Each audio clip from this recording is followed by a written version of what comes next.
कोई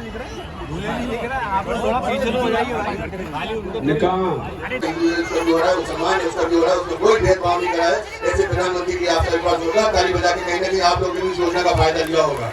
लिया है फायदा, नहीं लिया आयुष्मान योजना का? लिया है तो ताली बजाइए। और आने वाले वक्त में हमें साथ भी देना है। ऐसे शख्स का जो हम सबके बीच में रहकर हम सबके समाज के लिए काम कर रहे हैं, ऐसे हमारे प्रधानमंत्री जी का। और अनेकों योजनाएं सरकार की ऐसी है जिससे हम लोग ले रहे हैं, योजना का लाभ ले रहे हैं। चाहे स्कॉलरशिप फॉर्म भरे जा रहे हैं, स्कॉलरशिप का भी लाभ ले रहे हैं। और खासतौर पर हमारी यहाँ पर जितनी हमारी बहनें बैठी हुई हैं, आप सबसे गुजारिश है बहनें, आप लोग खाने में टाइम की कंजूसी कर लीजिए और बच्चों को तालीम देने में कंजूसी मत करें। आप लोग अच्छे से अच्छी तालीम अपने बच्चों को दें, ताकि बच्चे आपके अपने परिवार का मुस्तकबिल बने, आपकी इलाकी बने बुढ़ापे की, और हमारे हिंदुस्तान का नाम रोशन करें, हमारी कौम का नाम रोशन करें। देखिए, सबसे बड़ा हथियार अगर हमारे और आपके लिए है तो कलम है। कलम अगर आपके बच्चे की आपने मजबूत कर दी तो याद करिए आपके माशरे में सुधार आएगा, बहुत बड़ी बात सुधार आएगा, आपके मोहल्ले में सुधार आएगा। और अगर यकीनन मोहल्ले में सुधार आता है तो हमारी कौम भी आगे इंशाल्लाह बढ़ेगी।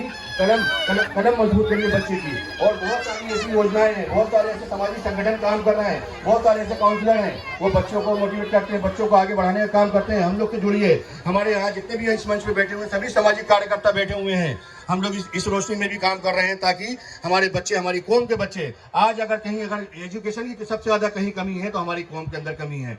हम लोग रातों में बाजारों में घूम रहे हैं, और हम लोग के यहाँ आज जितने भी हमारी बस्ती अगर कहीं आने वाली होती है, बस्ती कहीं रहती है, तो हमें 1 किलोमीटर दूर से पता चल जाता है कि हमारे मुस्लिम समाज की बस्ती आने वाली है। गंदगी वहाँ पर अंबार रहेगा, बच्चे वहाँ पर सिगरेटें पीते रहेंगे, जुआ चल रहा है, शराब चल रही है और सट्टा चल रहा है। मेरे भाइयों, आप लोग इसके लिए आज यहाँ पर हम लोग इकट्ठा हुए हैं। देखिए, पाकीज़ा महफिल है, अभी निकाह का खुतबा भी होगा, कुरान शरीफ की आयतें भी होंगी। तो हम लोग यहाँ से इरादा करके जाए, हम अपने घर के आसपास कोई भी गलत गतिविधि नहीं होने देंगे। हम घर के आसपास हमारे कोई गंदे लोगों को नहीं आने देंगे। हमारे माशरे को अगर हमें सुधारना है तो हमें हर गंदी चीजों से परहेज करना पड़ेगा। जब भी हमारी कौम का, आज हमारी कोई रेपो नहीं है हम सबकी, आज हमसे अच्छे ईसाई हैं, आज हमसे अच्छे क्रिश्चियन हैं, आज हमसे अच्छे और भी जो हिंदुस्तान में जातियां हैं। उसका ये रीजन नहीं है सरकार हमारा साथ नहीं दे रही। सरकार जितना आपका साथ दे रही है उतना उन लोग का भी साथ दे रही है, मगर इसका सबसे ज्यादा रीजन है कि हमारे अंदर कुछ कमियां हैं।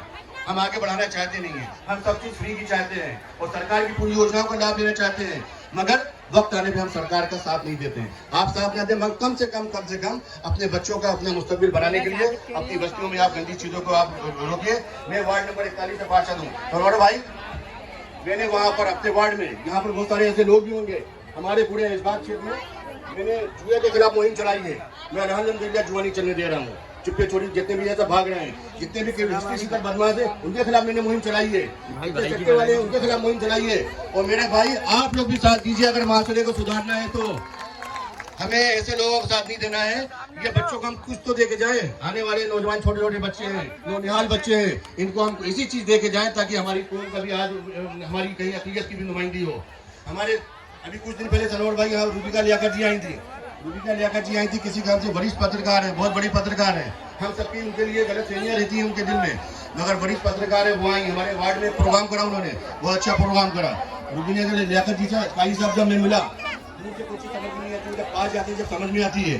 जब रूबिका बाजी से मैं मिला तो बहुत बड़ी, वो भी कौम परस्त है, उन्होंने भी बहुत अच्छे काम करे। फिर उनसे मैंने बोला, मुझसे नहीं रहा गया कि बाजी आप वहाँ पर नरेंद्र मोदी, अमित शाह जी के इतने करीब हैं, तो कम से कम अक़लियत की कुछ बात करें, हमारे माशरे में सुधार पैदा हो, हमारे माशरे को हम आगे कैसे बढ़ाएं।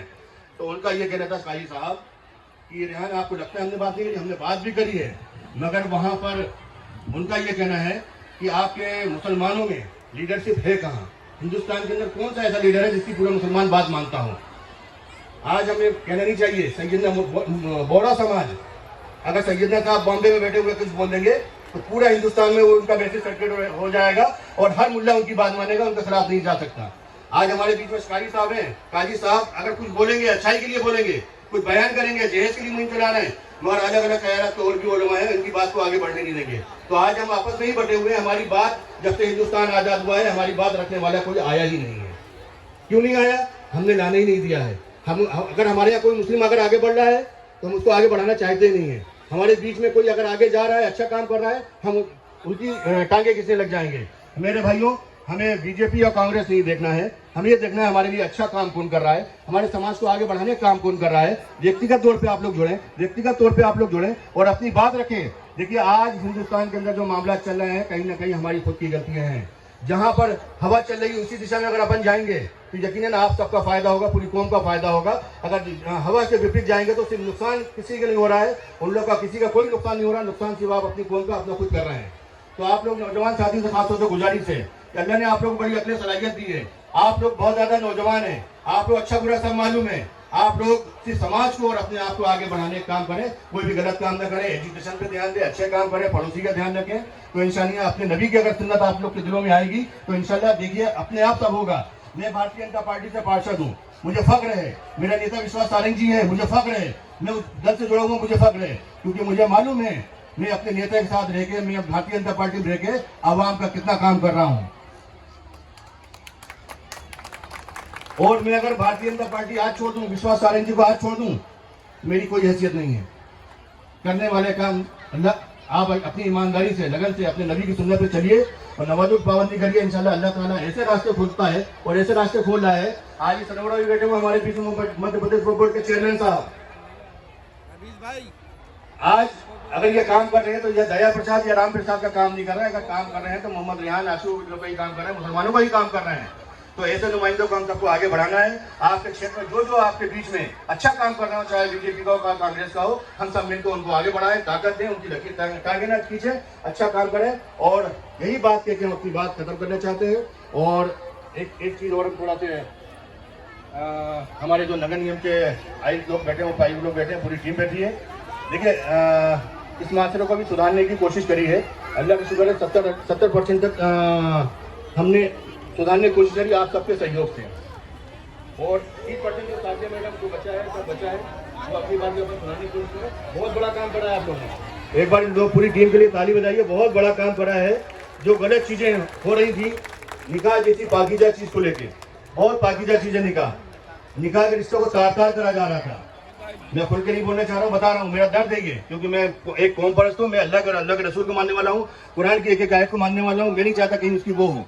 उन चीज़ों को लेके आप लोगों ने काम करा है। आपसे यही गुजारिश है कि बस कोई भी धर्म के हो, जो इंसानियत का पैगाम है उस पर आप लोग चलिए, आप लोग किसी की मत सुनिए। अच्छा जो काम हो रहा है उस पर आप लोग चलने की कोशिश करें बस। और आगे जो चीज़ें हैं उसको अपन वो सुधारने की कोशिश करेंगे। और इसी के साथ मैं अपनी बात को खत्म करता हूँ। एक बार जोरदार ताली बजा के हमारे जो अतिथि उनका स्वागत करें। हिंदुस्तान जिंदाबाद, हिंदुस्तान जिंदाबाद। और एक बार हमारे प्रदेश के मुखिया अपने मोहन यादव जी के नहीं है, मगर हमने जहाँ इतने लोग इकट्ठा हों और वो भी भोपाल के 85 वार्डों के और अधिकतर हमारे पुराने भोपाल के हों, तो उनको ये और ऐसी महफिल हो जहाँ हमारे शहर के मोहसिन खाली साहब हों, सभी को यहाँ मंच से जो बातें की जा रही हैं उसको बहुत गौर से सुनना चाहिए। और हमारे जो इसमें ऐसी शख्सियत बैठी है जिन्होंने भोपाल के लिए हम बहुत से काम किए, और ये शहर उज्जैन के हैं, मगर इन्होंने भोपाल में आज जो हज हाउस का, भोपाल के लोग जो हज हाउस से जाते हैं, इसकी 3 करोड़ की बिल्डिंग जनाब सनवर पटेल साहब के ही कार्यकाल में बनी थी, इन्हीं के प्रयासों से बनी थी। ऐसे शख्सियत आपके बीच में, और जो रेहान साहब ने गुजारिश की है उसके लिए भी प्रयास खर्च करें। ऐसे में सनवर पटेल साहब आपके बीच में है जो आपको संबोधित करेंगे। मैं आपसे गुजारिश करूंगा कि इनको भरपूर तालियों से इनका स्वागत करें और इनकी बातें, एक एक बात आप ध्यान से सुनिएगा, क्योंकि ये भारतीय जनता पार्टी के वरिष्ठ नेता हैं, मध्य प्रदेश वक्फ बोर्ड के अध्यक्ष हैं।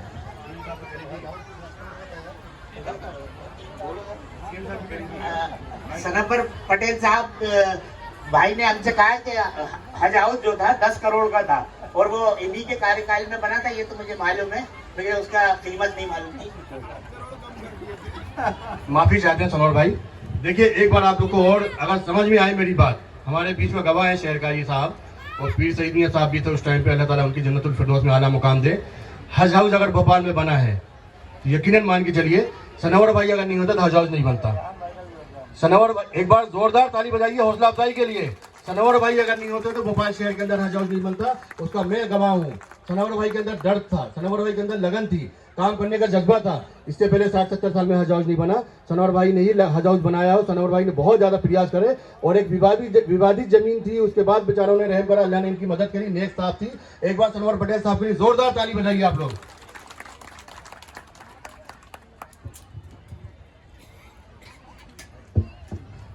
अस्सलाम वालेकुम वरहमतुल्लाह। इज्तिमाई शादी का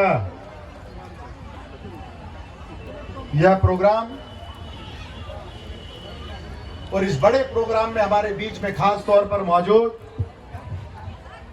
समिति ने आप हुजूर पाक की सुन्नतों को अदा करने का काम किया है। ये निकाह भी हुजूर पाक की सुन्नत का काम है और आपने भी सुन्नत का अदा करने का काम किया है, इसलिए मैं आपको बहुत बहुत मुबारकबाद पेश करता हूं।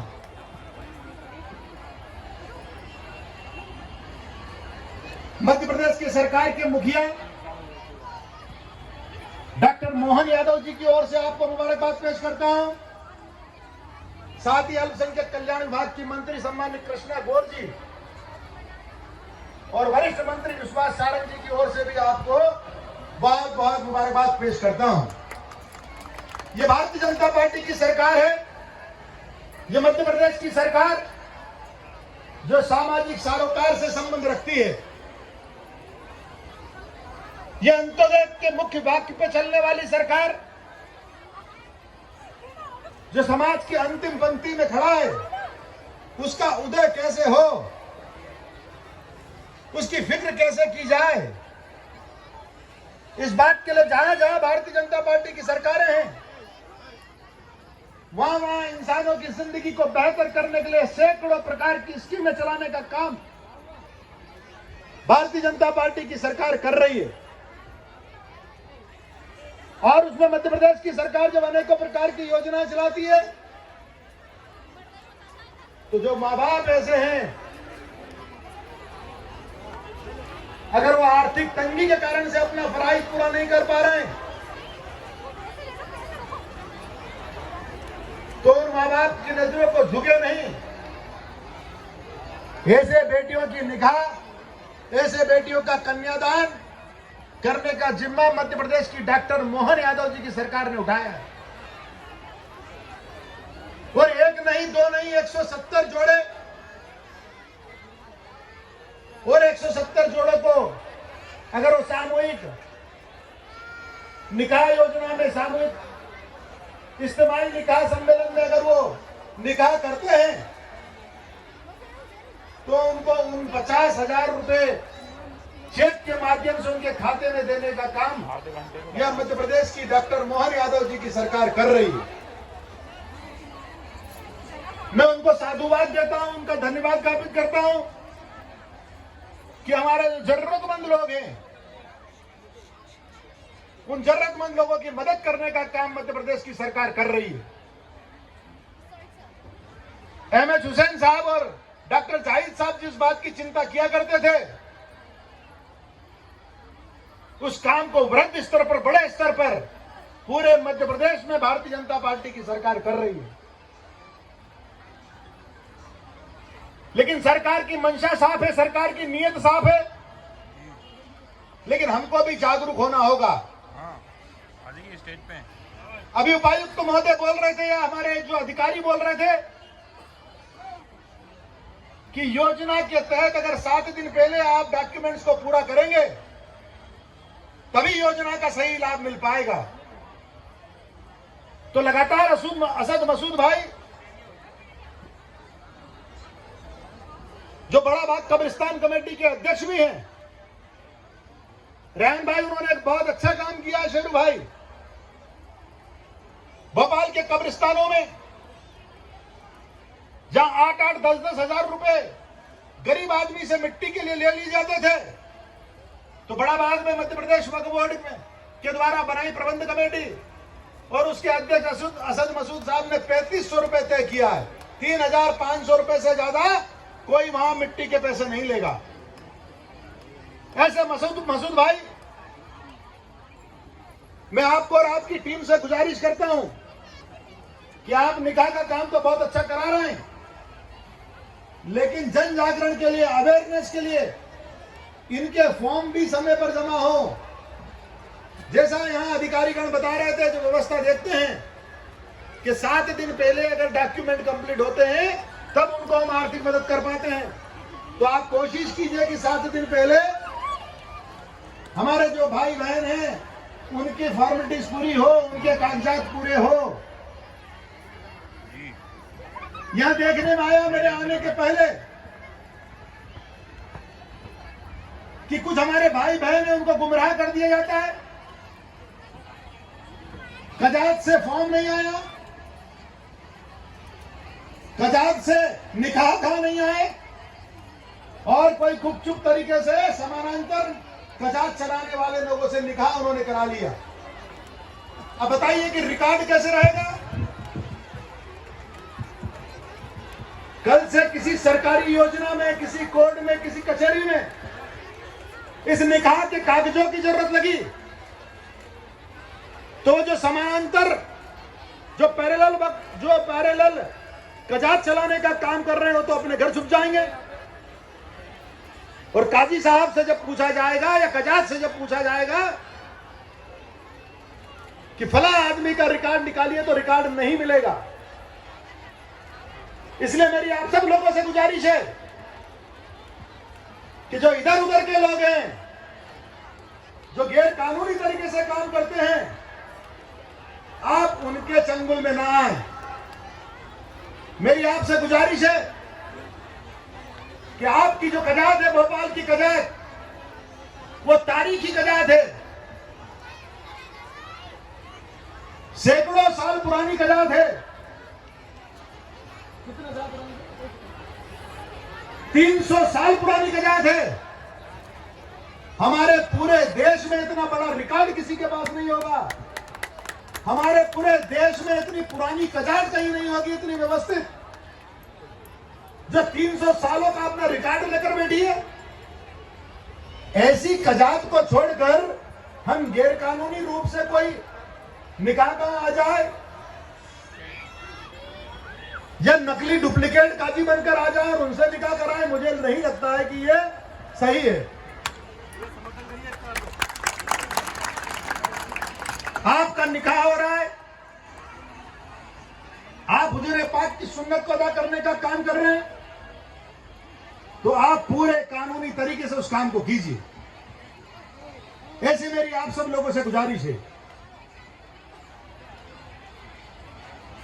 पार्षद जो है, एक हमारी बहन लईका कुरैशी साहब, पप्पू भाई, आप सब लोगों का मैं बहुत बहुत शुक्रगुजार हूं। और एक बार फिर से इन 170 बेटे बेटियों के जो निकाह हुए हैं, इनके लिए दुआएं करता हूं। अल्लाह ताला पाक परवरदिगार इनके निकाहों को कबूल करे, इनके घर में सुकून दे, इनके घर में खुशियां दे, और जो आने वाली इनकी औलादें हैं वो औलादें भी नेक औलादें हों। आप सबका बहुत बहुत शुक्रिया। अल्हम्दुलिल्लाह नहमदुहु व नस्तईनुहु व नस्तगफिरुहु व नु'मिनु बिही व नतवक्कलु अलैहि व नऊज़ु बिल्लाहि मिन शुरूरि अनफुसिना व मिन सय्यिआति अअमालिना मन यहदिहिल्लाहु फला मुदिल्ल लहु व मन युद्लिल फला हादिय लहु व अशहदु अन ला इलाहा इल्लल्लाह व अशहदु अन्न मुहम्मदन अब्दुहु व रसूलुहु। अम्मा बाद, क़ाल अल्लाहु सुब्हानहु व तआला फ़ी किताबिहिल मजीद, अऊज़ु बिल्लाहि मिनश शैतानिर रजीम, बिस्मिल्लाहिर रहमानिर रहीम। या अय्युहन्नासु इत्तक़ू रब्बकुमुल्लज़ी ख़लक़कुम मिन नफ़्सिन वाहिदा व ख़लक़ मिन्हा ज़ौजहा व बस्स मिन्हुमा रिजालन कसीरन व निसाअ वत्तक़ुल्लाहल्लज़ी तसाअलून बिही वल अरहाम इन्नल्लाहा काना अलैकुम रक़ीबा। व क़ाल अल्लाहु सुब्हानहु व तआला, या अय्युहल्लज़ीना आमनु इत्तक़ुल्लाहा हक़्क़ तुक़ातिही व ला तमूतुन्ना इल्ला व अंतुम मुस्लिमून।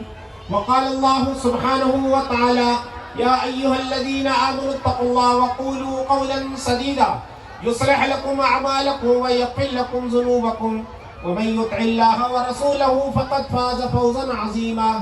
व क़ाल अन्नबिय्यु सल्लल्लाहु अलैहि वसल्लम, इन्न अअज़मन निकाहि बरकतन अयसरहु मऊनतन।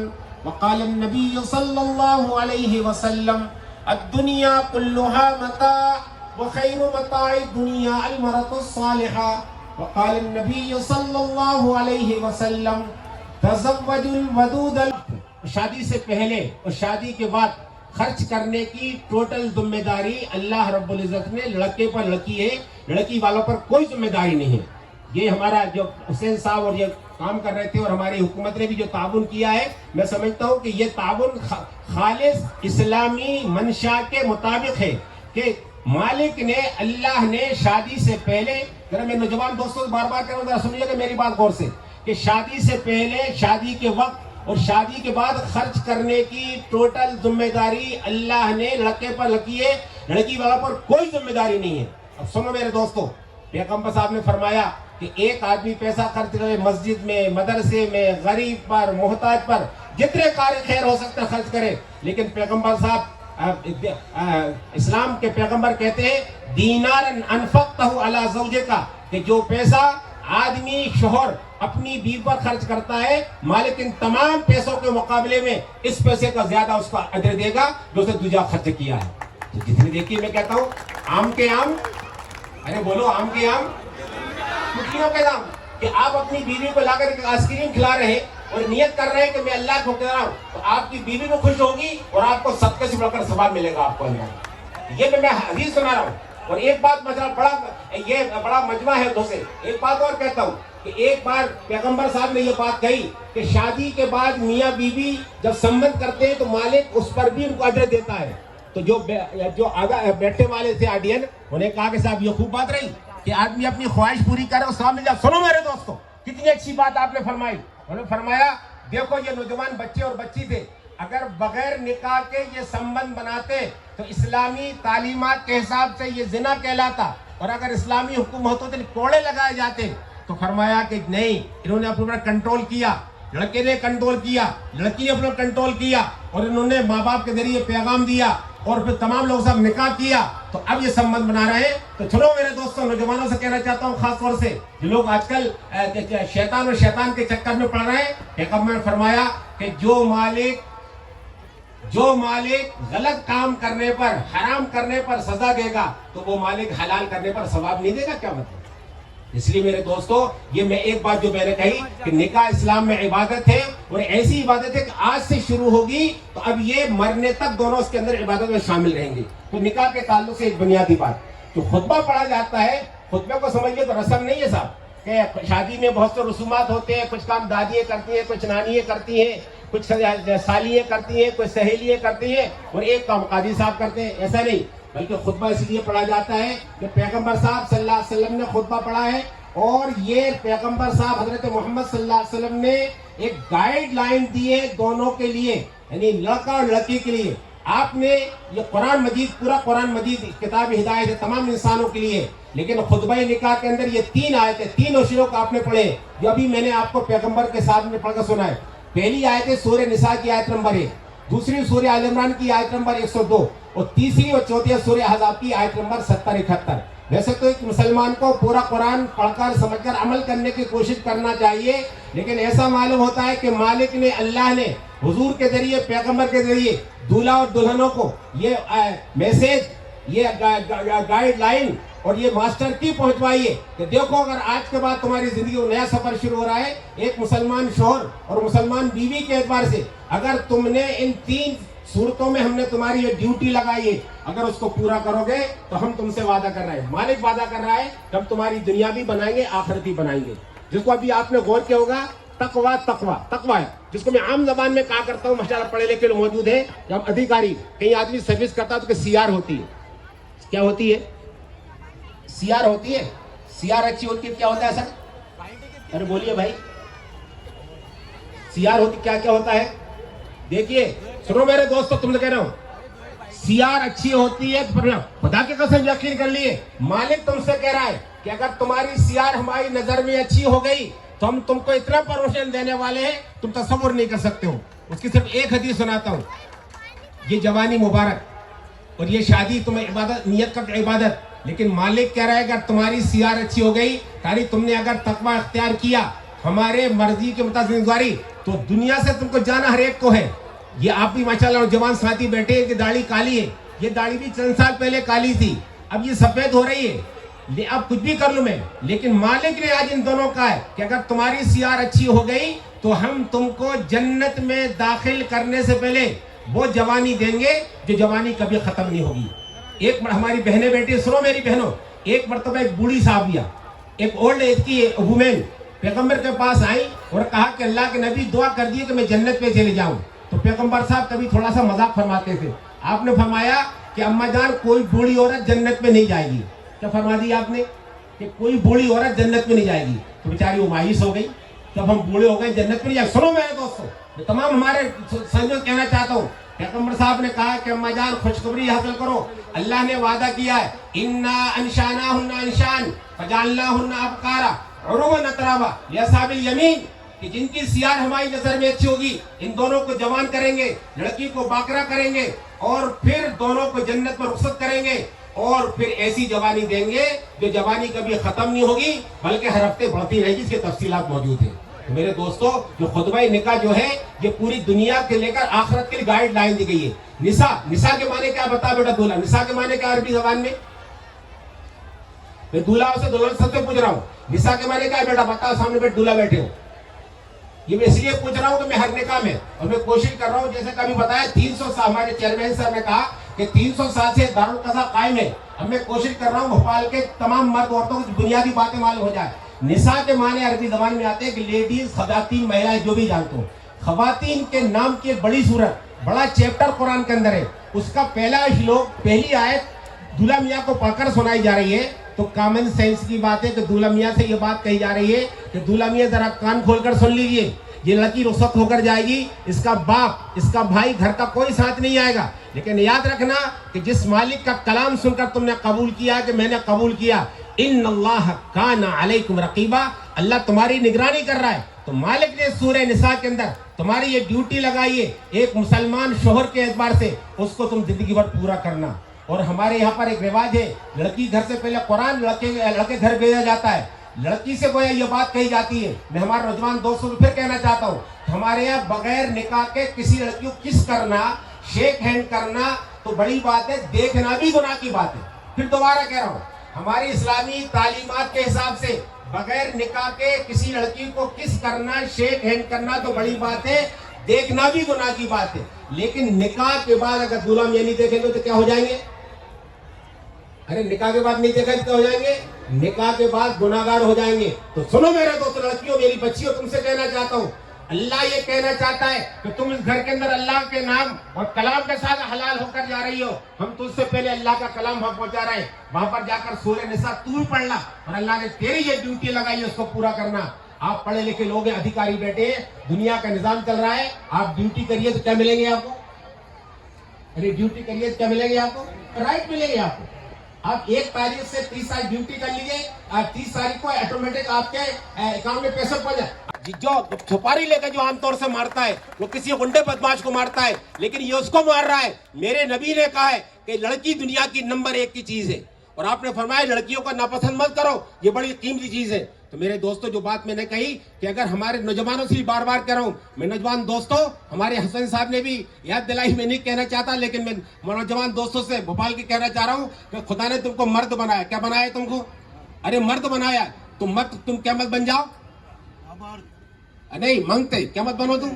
मंगते, मंगनी होती है, मंगनी का मतलब क्या है? लड़की मांग ली, ठीक है, लड़की मांगने का हक मालिक ने आपको दिया है। लेकिन बेईमान इतना बड़ा मांगता है कि कहता है लड़की बाद में आएगी, मेरे घर पलंग आना चाहिए, बिस्तर आना चाहिए और एसी आना चाहिए और बर्तन आना चाहिए और फिर जहेज के नाम से, और फिर मैं अपने खानदान के 150-200 भूखों को लेकर, भिखारियों को लेकर पहुंचूंगा, उनको खाना खिलाओ, और मंगता स्टेज पे बैठ जाएगा। अस्सलातु वस्सलाम अला सय्यिदिना नबीना मौलाना मुहम्मदिन व अला आलिहि व अस्हाबिहि व अज़वाजिहि व ज़ुर्रिय्यतिहि व अजमईन। अल्लाहुम्मा अन्फ़अना बिमा अल्लमतना व अल्लिमना मा यनफ़अुना व ज़िदना इल्मा। रब्बना हब लना मिन अज़वाजिना व ज़ुर्रिय्यतिना क़ुर्रता अयुन वजअलना लिलमुत्तक़ीना इमामा। रब्बना हब लना मिन अज़वाजिना व ज़ुर्रिय्यतिना क़ुर्रता अयुन वजअलना लिलमुत्तक़ीना इमामा। अल्लाह हमारी दुआओं को कबूल फरमा। अल्लाह जितने बच्चे और बच्चियाँ इस पर निकाह के बंधन में बने हैं, अल्लाह इन तमाम के रिश्तों को कबूल फरमा। अल्लाह मियाँ बीवी के अंदर इत्तेफाक, इत्तेहाद, मोहब्बत कायम फरमा। अल्लाह इनको नेक और साले औलाद नसीब फरमा। इन खानदानों के लिए बाइस बरकत बना। अल्लाह जिन हजरात ने इसमें ताउन किया है, अल्लाह सहायता की है, जिस अंदाज से की आप सबको जानते हैं, हम